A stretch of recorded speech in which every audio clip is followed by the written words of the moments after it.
আজকে চিকেন রান্নাটা তোমাদেরকে সাথে শেয়ার করবো। প্রথমে চিকেনটাকে দেখো, আমি চিকেনটাকে ভালো করে ধুয়ে নিই। ধুয়ে তারপরে আমি তোমাদেরকে দেখাচ্ছি কীভাবে আজকে চিকেনটা করবো।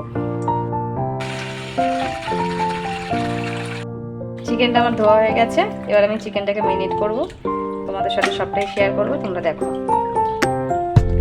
চিকেনটা ধোয়া হয়ে গেছে, এবার আমি তোমাদের চিকেনের অল্প করে নুডলস দিচ্ছি,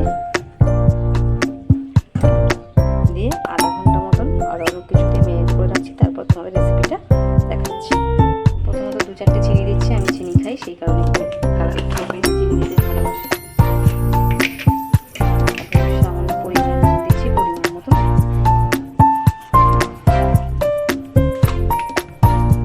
পরিমাণ মতন হলুদ দিলাম, লঙ্কার গুঁড়ো, আমরা যেহেতু একটু ঝাল খাই, রেড চিলি পাউডার, কাশ্মীরি লঙ্কার গুঁড়ো কালার হওয়ার জন্য, সামান্য একটু জিরে গুঁড়ো, সামান্য পরিমাণে বিরিয়ানি মশলা,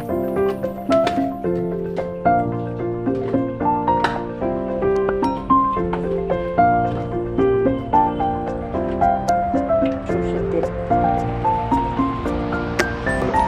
একটু দই। মশলাটাকে ভালো করে আমি ম্যারিনেট করে নেবো। ম্যারিনেট করে আমি আধা ঘন্টা রেখে দেবো। তোমরা বেশিক্ষণ রাখতে পারো, তোমাদের ইচ্ছা। রসুন, আলু দিয়ে করবো যেহেতু আলু, আর এই হচ্ছে পেঁয়াজ আর আদাটা খুবই অল্প পরিমাণে খাই, এই যে তোমাদের সাথে আদাটা শেয়ার করছি। এই যে আদা, এবার এগুলোকে আমি পেস্ট করে তোমাদেরকে দেখাচ্ছি।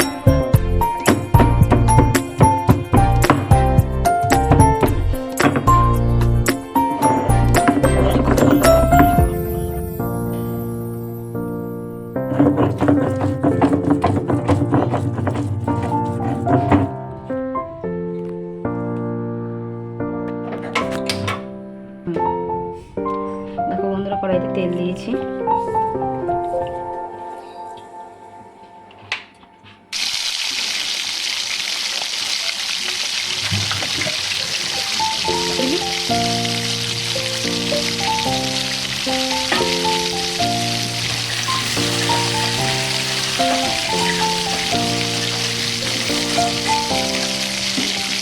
আলুগুলো আমার ভাজা হয়ে গেছে। দেখো এভাবে আমি তুলে নিয়েছি আলুগুলোকে।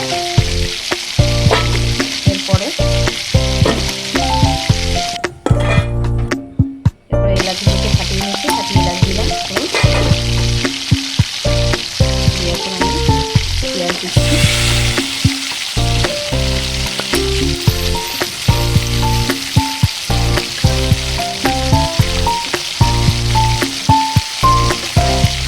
ভালো করে লাল লাল করে ভাজবো। পেঁয়াজটা লাল করে ভাজা হয়ে গেছে, এবার আমি রসুন ভাজছি এর মধ্যে।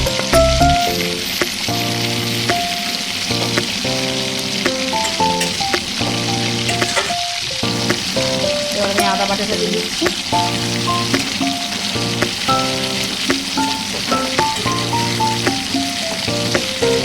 আদা বাটাটা ভালো করে নেড়ে চেড়ে আমি টমেটো করে দিচ্ছি।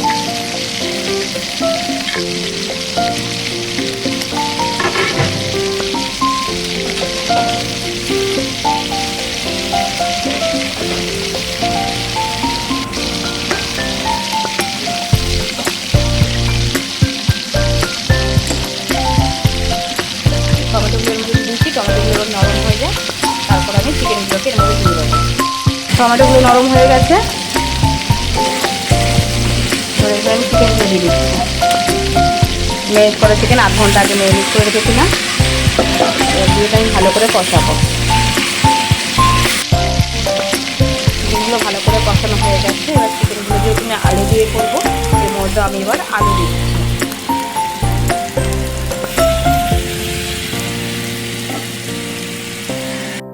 দেখো